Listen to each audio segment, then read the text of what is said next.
Live now.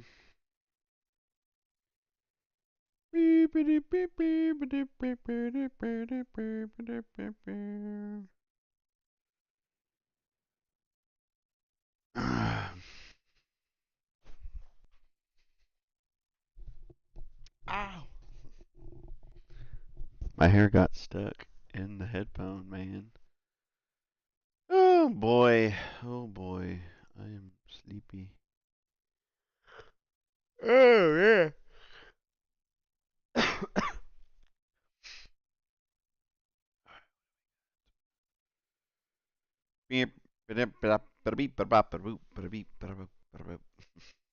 I'm gonna get set up right quick, man. I'm gonna get set up right now. I gotta get set up. I gotta get set up.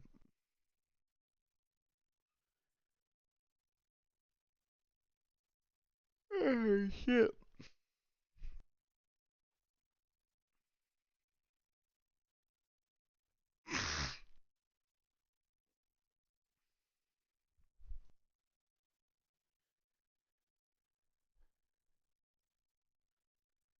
Alright, I'm just getting ready.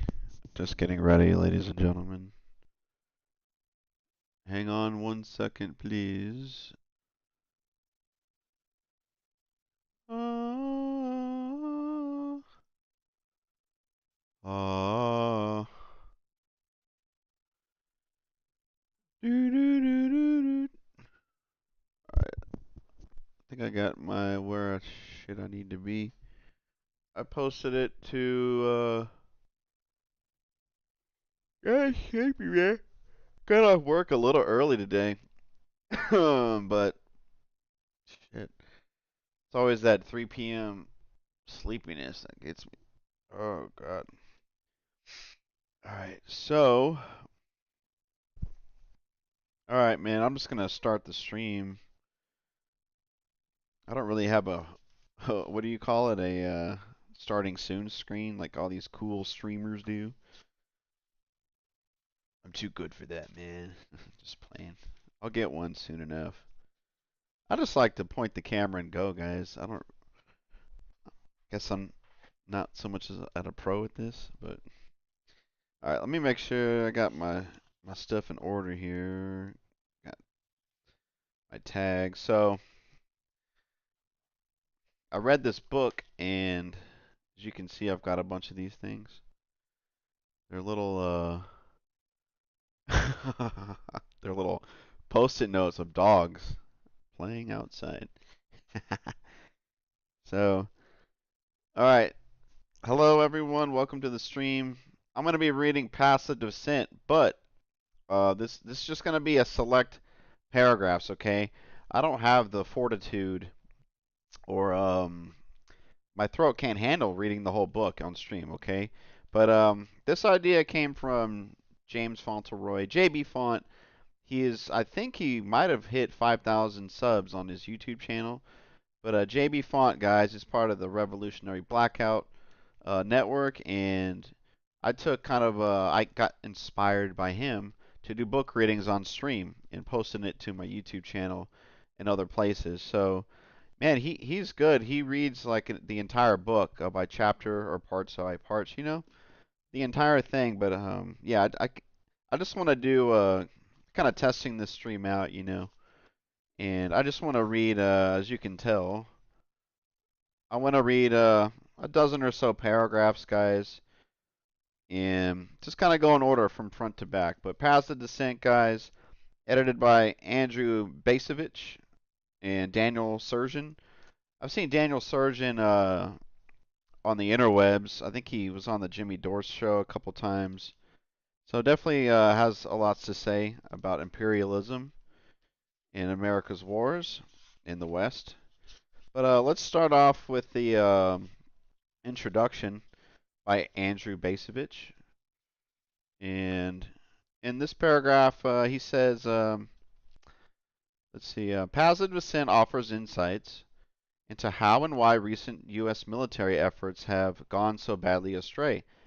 Flagrant malpractice by those at the top inflicted untold damage on the troops we ostensibly esteem on populations U.S. policymakers vowed to liberate, and ultimately on our own democracy.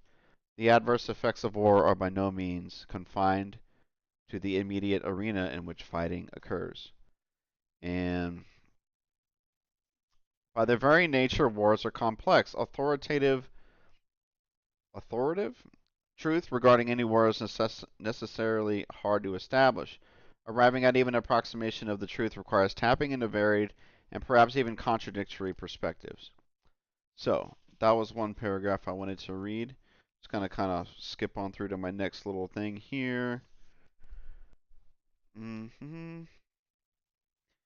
All right, here's one more paragraph from the introduction.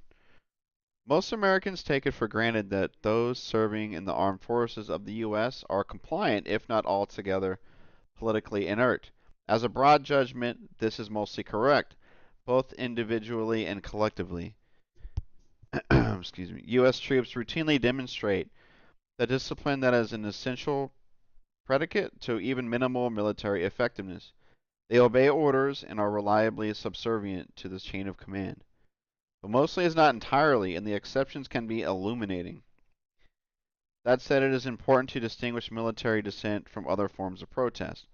As used here, military dissent is not synonymous with opposition to war in general. For our purposes, military dissenters are serving soldiers or combat veterans who actively oppose military policy that they deem ill-advised, illegal, or morally inconsolable. So, yeah, guys, I'm not pro-military at all, but I picked this book up from the local library because I just wanted to, you know, guys that did have a light bulb that turned on and want to do their part in raising awareness, find it pretty important. So that's kind of why I'm reading this, and maybe you guys can come pick this book up. But let me go to the next paragraph I wanted to read. All right, I'm not very organized, guys. I'm just kind of going with the flow. And I just kind of picked this book up. I'm like, man, I want to do a stream with reading. So, what's the next paragraph here? So, this closes out the foreword, the beginning. In the modern era, all wars are alike in certain respects, but each has its own distinctive attributes. The terminology that recurs over and over again in America's post 9/11 wars: improvised italics, improvised explosive devices, traumatic brain injuries, post-traumatic stress disorder, hints at some of the qualities of those conflicts. So too does the epidemic of suicides among serving soldiers and recent veterans. But of greater significance still is the persistent indifference of the American people. This volume pulls back the veil on that collective indifference, allowing a diverse group of participants in those wars to reflect on all that has been lost and at what cost. The testimony of these military dissenters is of inestimable value. Like Ian Fishback, they deserve to be heard. And I believe this book is dedicated to him. So let's go to the next paragraph here. Let me see, where am I at? I gotta make sure I don't want to skip the juicy stuff. So, okay, so this chapter is As American as It Gets by Eric Edstrom. Multiple guys contributing. There's like a dozen guys that contributed to this book. But I found this paragraph pretty it's kind of funny. And I want to read this one. The extreme psychosocial dynamics of America's military fetish do not translate to other public service professions. Imagine an alternate universe where the stories we tell one another are different, and it's the IRS agents who get to board the plane first. Maybe it's they who get to ask, as if entitled, for IRS discounts at chain restaurants and theme parks. People stop tax collectors in the street to thank them for their service. Just part of the job, man. Quote, says one taxman, smug as hell. There are IRS Appreciation Day truck sales. Support the IRS bumper stickers.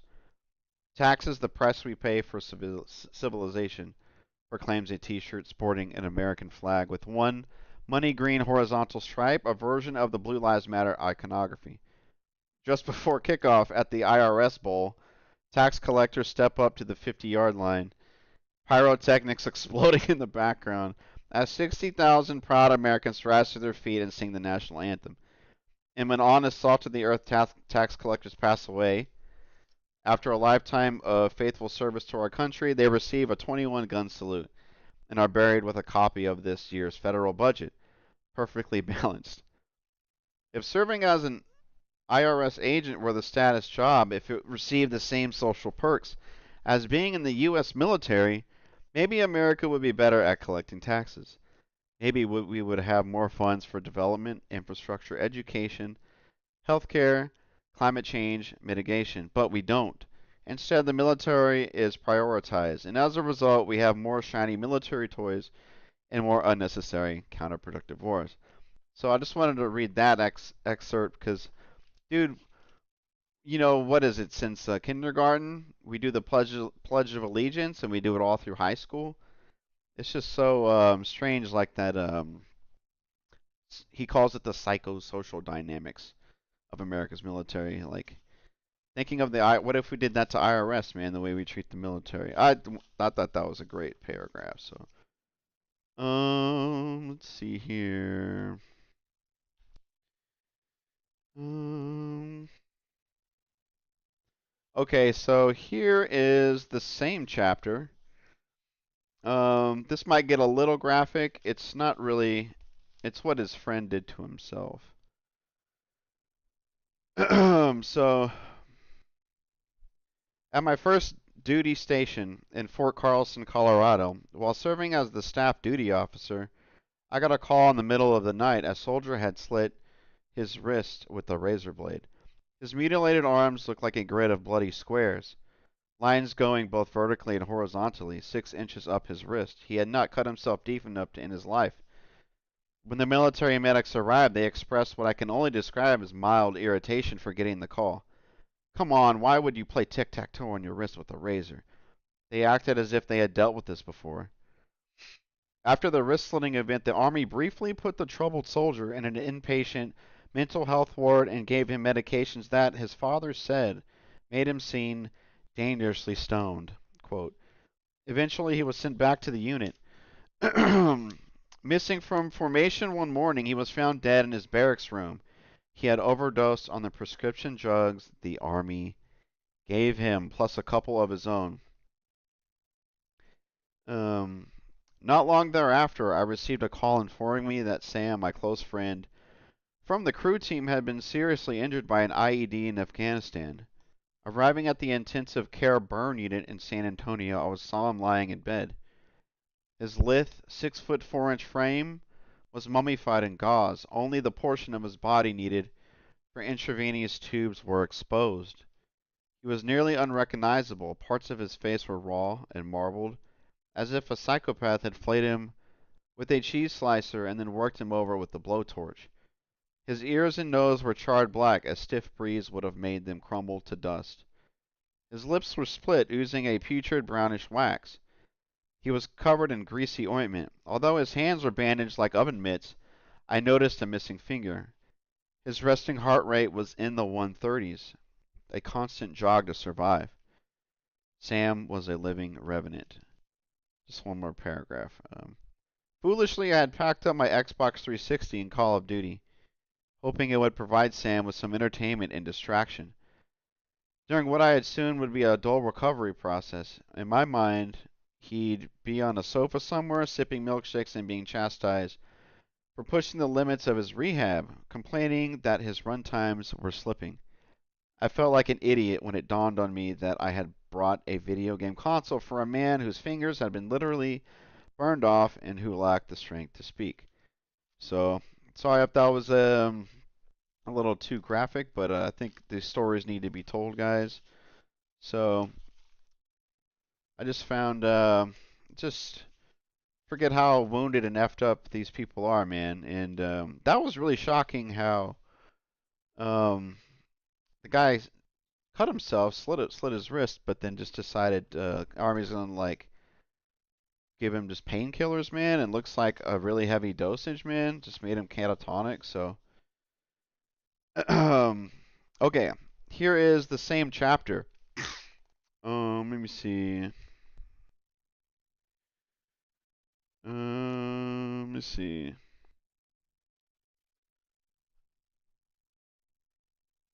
Okay, one of my soldiers who was 18 years old when he deployed to Afghanistan killed himself not long after returning home. A reminder that suicide has been deadlier than combat for the military. There have been over 30,000 suicides among U.S. service members and veterans of the post 9/11 wars, significantly more than the roughly 7,000 service members killed in post 9/11 war operations. I think this was written in like 2019. Excuse me. I'll double check that, but I think 2019. So, all right, here's continuing this section. Another soldier from my platoon had been in and out of rehab for years. Hard drugs, alcohol, depression, the works. Whenever we speak on the phones, it seems like he is nursing a buzz. At his best, he's getting by. At his worst, we don't need to talk about his worst. As for A.J. Nelson, the soldier injured by a roadside bomb during our first week of deployment, the one who had wanted so badly to return to the platoon, he got his. Sorry, my bookmark's in the way. He got his wish. The military patched him up and sent him back to us 7 months later. He may have recovered from his physical wounds, but still, I was wrong. He was not going to be okay. In 2012, he had an accomplice kidnapped a stranger and rammed a crossbow bolt through his ear. When this failed to kill him, they choked him to death with a chain. After they chopped his body up in a bathtub, they used his car to rob a bank. Nelson is now serving life in prison without parole. It makes you wonder, were these accumulated traumas of the war in Afghanistan necessary to protect the national territory of the United States? No, no, they were not, he says. Man, that's just. Sorry for getting graphic, guys, but I mean, I feel like this has to be told, so. Let me see here. I think this is still the same chapter, the same guy, guys. So I'm going to take all these markers off. I kept tabs on my friends still in uniform and on the war itself. I was disappointed and sometimes aghast on what I found, at what I found. In 2016, 4 years after I had left the military, I learned that one of my friends, Andy, Captain Andrew Byers, had been killed in Kunduz, Afghanistan. The place where he died was not far from where the U.S. had bombed a Doctors Without Borders, I can't say the French word, hospital roughly a year earlier, killing at least 42 people, including numerous patients and staff. So I believe that was Obama's work there, guys. So, war criminal Obama. Andy was an exceptional and talented guy, a Green Beret detachment commander in the Special Forces. Reading about his death, I found two very different accounts of the facts. Okay, so I think he's going to talk about how the military lies. And an article from the U.S. Central Command titled Until Dawn, Surviving the Battle at Bose Kadahari, a dramatic and romantic sounding name, provided a rah-rah account of the mission and contained many interviews with soldiers from Andy's team. Andy and a fellow Green Beret were said to have been killed in a mission to target known enemy safe havens and disrupt the refit ops of several high-level Taliban leaders. The article said that the U.S. Special Forces had inflicted catastrophic damage on multiple enemies. One Air Force combat controller attached to the unit was recommended for the Air Force Cross Medal for his actions, having spent the night calling in precision airstrikes on enemy positions. The mission that killed my friend was described as a bittersweet victory, and one Green Beret from Annie's team felt content with the effects that we had on the enemy that night. For their actions that night, members of the team were awarded 3 Silver Star medals, 3 Bronze Star medals, 2 with Valor, 4 Army Commendation medals with Valor, and 6 Purple Heart medals. Here's the catch.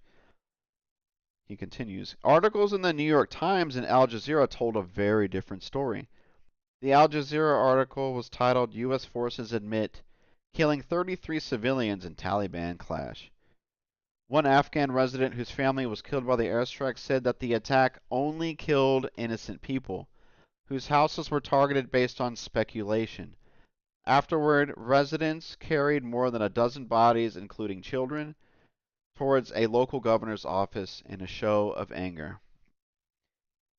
As deeply tragic as the death of American soldiers is, it's remarkable how the official Army account completely omits any mention of the 33 civilians killed by U.S. airstrikes during the battle, more than 15 times the number of Americans killed. To avoid moral dissonance, the military does not like to publish accounts that mix medals with valor and dead children.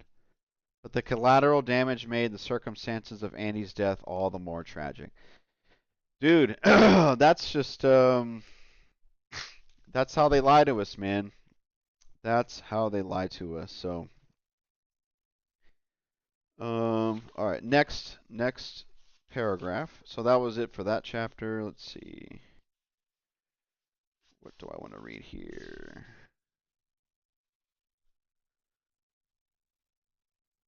Mm, actually, I'm gonna skip this one because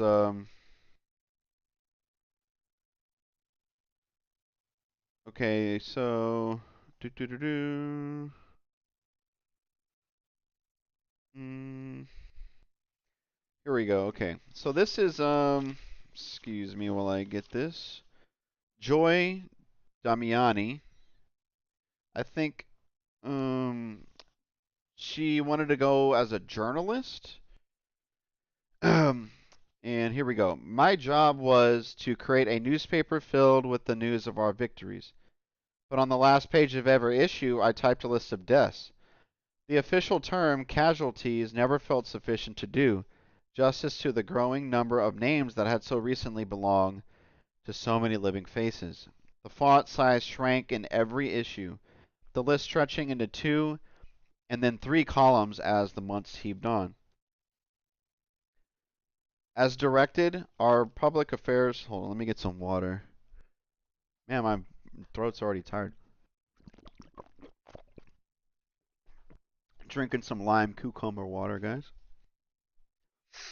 All right. As directed, our public affairs team never used the word failure in print. Never hinted at the possibility that every. All right, rip the page. Victory was actually a loss, and never ever technically lied. Military public affairs is a propaganda of omission. We, the government's very own uniformed journalists, didn't overtly fabricate. We just diligently told only the news deemed appropriate for team spirit. We painted only the pictures that generals wanted the troops to see. Resistance was not entirely futile, but it was swiftly punishable. Any attempt at sketching even a minimally accurate portrait of the daily chaos that we observed would be censored at best. Instead, we adeptly performed the moral contortions required to maintain a semblance of sanity, while spinning the yarns of winning we wrapped around our battle buddies' eyes, at times not even noticing we'd gotten ourselves tangled up in them too. As instructed, anyone we detained became, in print, a detained insurgent. Our ever-expanding presence in Iraq was officially the theater of operations. Our actions, combat operations. Our mission, Iraqi freedom. We never used the word war, at least not outside the safe confines of its bookends. Global and on terror, because we had already won the war. What? What we were now engaging in was reconstruction. It would last as long as the commander-in-chief deemed necessary, we were told, and as long as it did, our team's task was to tell the story of victory. So, I just wanted to read that one, guys. Get a viewpoint of a writer in the war. So someone that's, I think she goes to combat, but more of a journalist here. So, let's see. Get that. I'm going to skip this one, man, because it's, animals get harmed, so I'm just going to skip that one. Ooh, 40. I think I've only read there was two paragraphs that were pretty graphic and sad, and just let's try and be a little more informative and not just death talk about death so much. All right, so let's go to the next selection. Want to read here. We are going to read what is the next chapter. Bear with me. Do do do do. Mm. Oh, this guy got blown up. Well, I don't know if I want to read this, guys.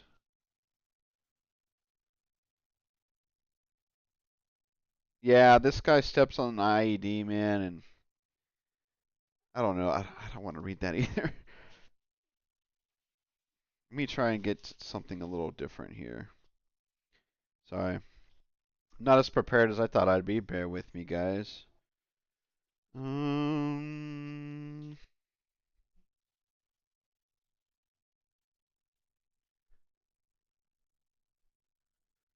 uh,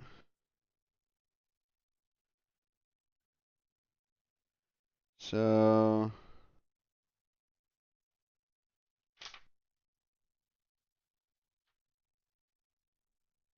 so this chapter talks about the confusion and how like the strategy of the Iraq War and Afghanistan, guys. Let's see. Okay, it wasn't long. Well, let me get you the soldier's name here. Sorry, guys. This is Daniel L. Davis, this chapter, Going Public with the Truth. So it wasn't long before my aggravation started turning to anger. In March 2011, I read about a fairly large battle that had taken place in the mountains of eastern Afghanistan, near the Pakistan border and not far from where I had patrolled the previous month. It was known as Operation Strong Eagle 3.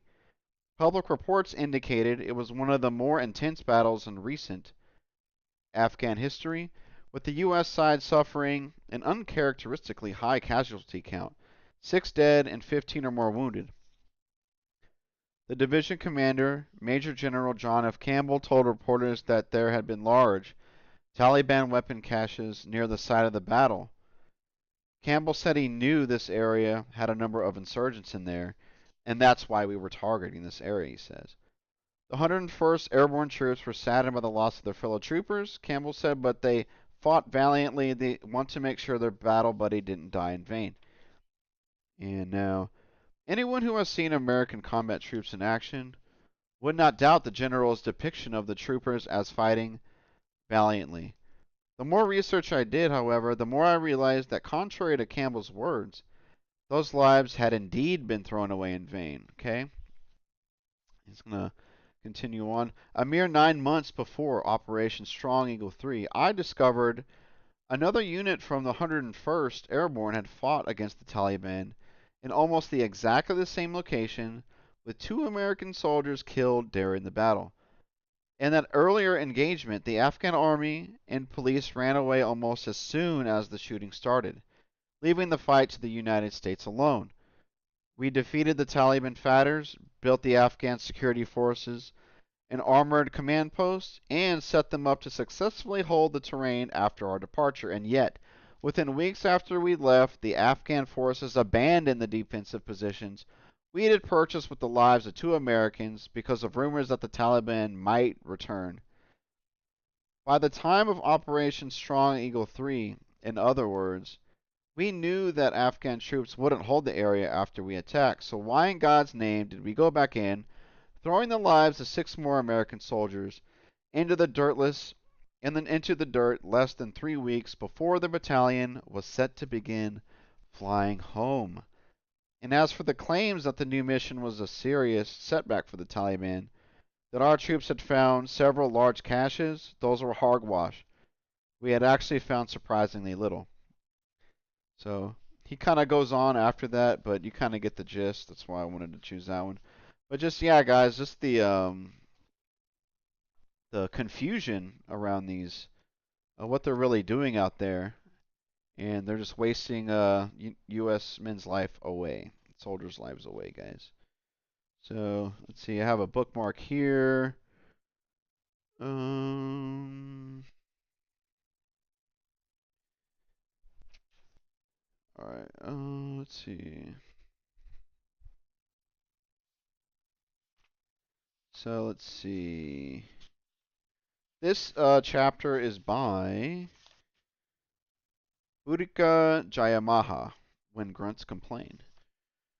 And he kind of notes more about how the war is a failure. Um, so, all right.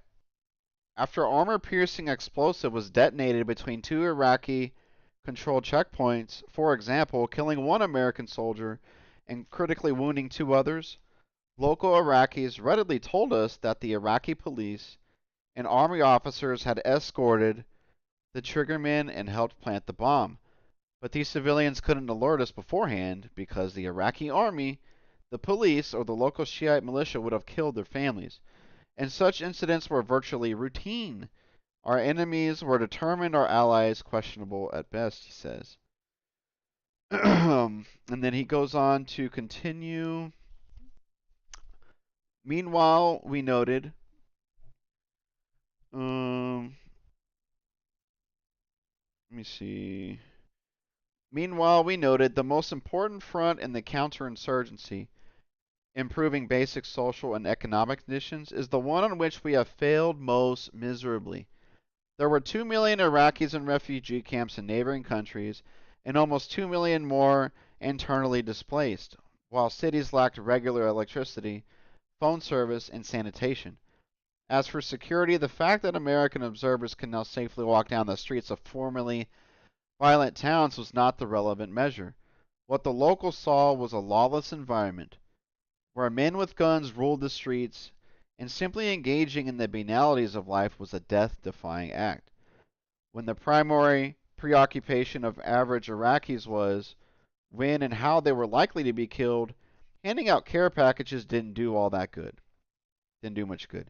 It all added up to a situation where the best thing for American forces to do was to pull back to the margins and develop a nuanced strategy to assist Iraqis so they would take ownership of the fight.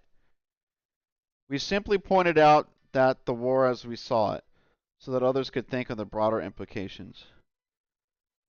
Hang on one second.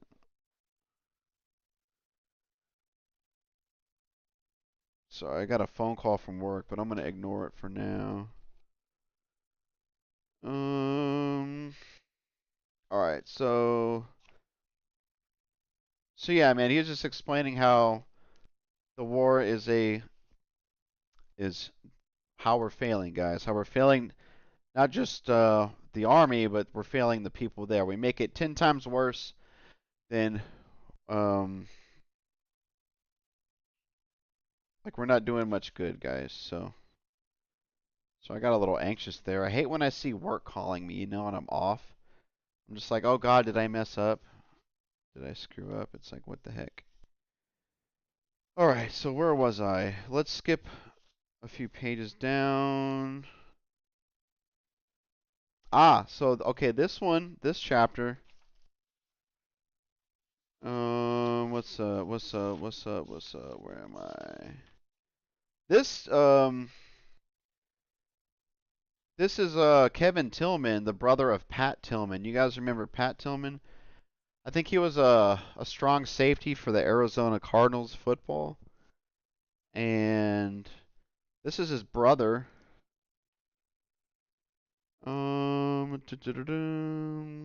Let's see. And this is a really good chapter, so I wanted to read a part here.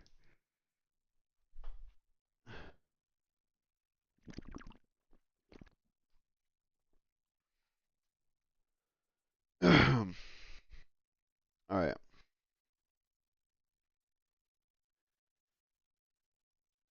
So let me get this going. Um.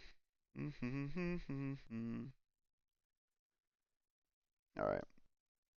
He. I think I'll start here. I didn't volunteer to risk my life for America only to have officials motivated by profit and power use me as a glorified state sponsored terrorist, nor had I wanted to be cheered on by a manipulated, apathetic, and largely deluded citizenry.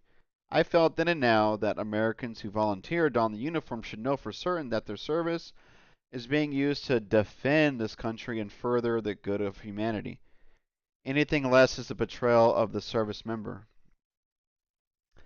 The betrayal became more personal after we'd redeployed to Afghanistan, where Pat was killed on October 22nd, 2004, in a friendly fire incident. The Bush administration didn't like the optics of a high profile soldier like Pat, in a Ranger battalion no less, being killed by friendly fire. In addition, the Abu Ghraib prison scandal had just hit the headlines. I think I remember those screenshots, guys, like soldiers just torturing and laughing. Oh, sick photos. So the government lied to us, his family, and to the American public. Remember, this is his brother, Pat, with the manufactured story about him dying by enemy fire, then used him to promote more war. For maximum effect, they awarded him a Silver Star, one of the highest military honors. It was all based on fabricated witness statements and a false narrative. They didn't even bother to find out what courageous actions he actually took on the battlefield. Our family did not start getting even fragmentary versions of the truth until about a month later, and then in large part only because the coroner refused to sign the fabricated autopsy report. Damn. So, this is a really good chapter, guys, but uh, he goes on to talk about Jessica Lynch. They used her, they lied about her story and what she went through as a prisoner. So, and let me just read a couple more paragraphs. I've got maybe like, I'm already at the end of the book, technically, guys. So, just want to read a few more paragraphs. Do, do, do, do. Belligerent U.S. foreign policy not only creates victims in other countries while getting our soldiers killed and injured, but inevitably reverberates at home, with violence and corruption replacing political process and the rule of law, with realities subverted by false narratives, with a flourishing of fear, ignorance, and hate. War dissenters understand this historically and conceptually. That's why war dissent is reasonable, necessary, and morally sound. In some cases, depending on your ethical framework, it is even obligatory. Obligatory. Mm-hmm. Yeah, he goes on to say dissenters get labeled by some members of the media and the general public as traitors, cowards, distinctly unpatriotic, smeared. Smeared, man. So let's see. Just, I think about four more paragraphs, guys, and I'll be done with this reading. Oh, man. I got anxious all of a sudden. I don't know why. I haven't drank caffeine since the morning. I'm really trying to go slower on the caffeine, so maybe I'm straining myself too hard. I don't know. Mm. Oh, man. Mm.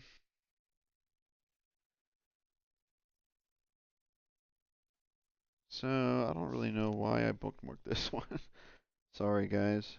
I guess this is kind of a test run, guys. I really want to do regular readings on my channel, and this is kind of like a test stream in a way.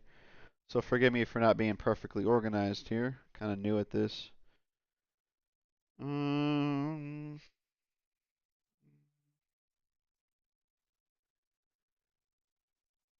no, that's not really a good one. Uh,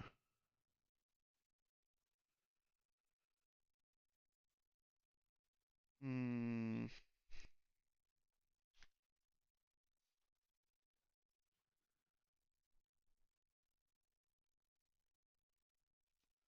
Hmm. No. I don't know. Why did I find this paragraph interesting? It's not that.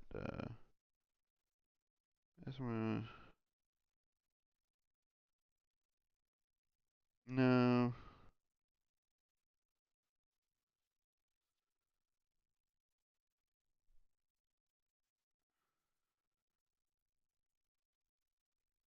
Okay, here's a paragraph I thought that was weird. Um,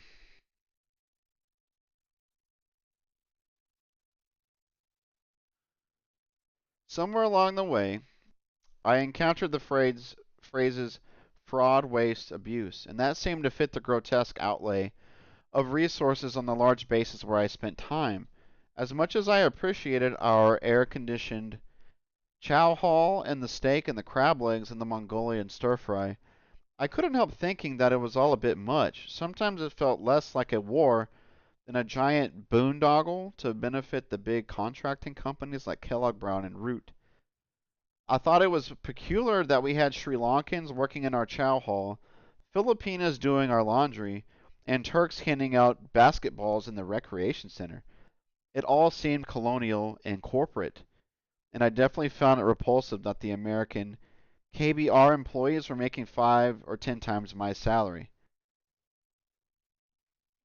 It was only after I got home that I began to learn about the multi-billion-dollar no-bid contracts that companies like KBR received to provide logistics and construction services in Iraq. The debate back home about whether the war was just about capturing oil, Iraqi oil, was still simmering when I returned to college in 2005, but as far as I can see, any future oil contracts for American companies would be icing on the cake. The money was already in the bank from the logistical ops before the first boots even hit the ground, and it kept flowing for years, while more Americans died and got critically wounded, and Iraq was torn to shreds in the security vacuum created by Saddam's removal. So, yeah, I just wanted to read that, man. Just these blank contracts that these contractors get, these corporations, man. Um, and just how like Coca-Cola cans, it's like $10 a freaking can, you know? The private mercenary groups that are there, dude, getting paid like 5 to 10 times as much as regular soldiers.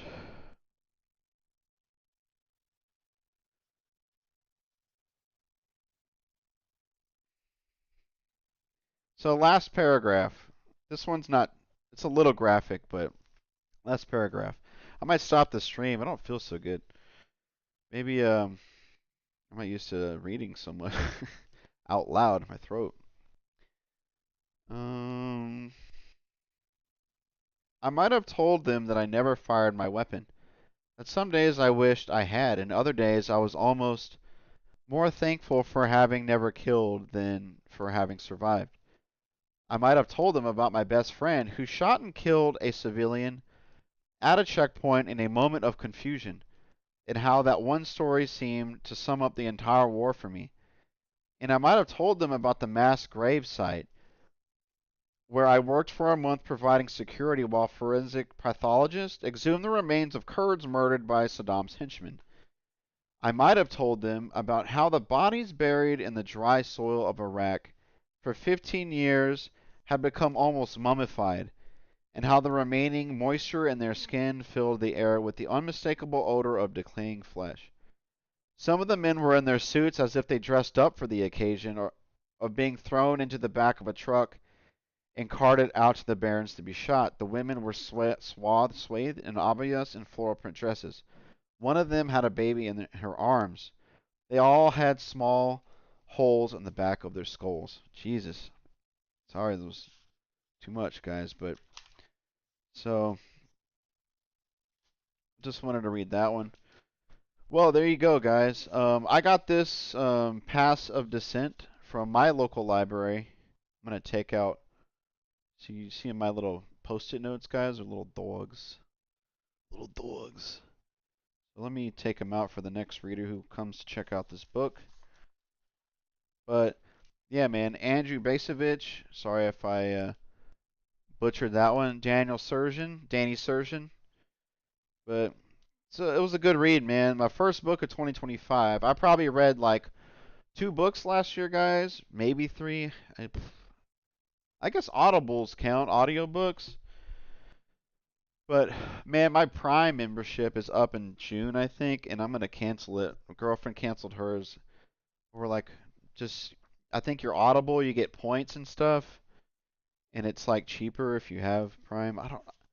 I'm so guilty for having Prime, guys, but I like to rent movies from Amazon Prime, dude, because they have so many movies I can't find anywhere else with no ads, you know. Let me call back my work, guys. Um,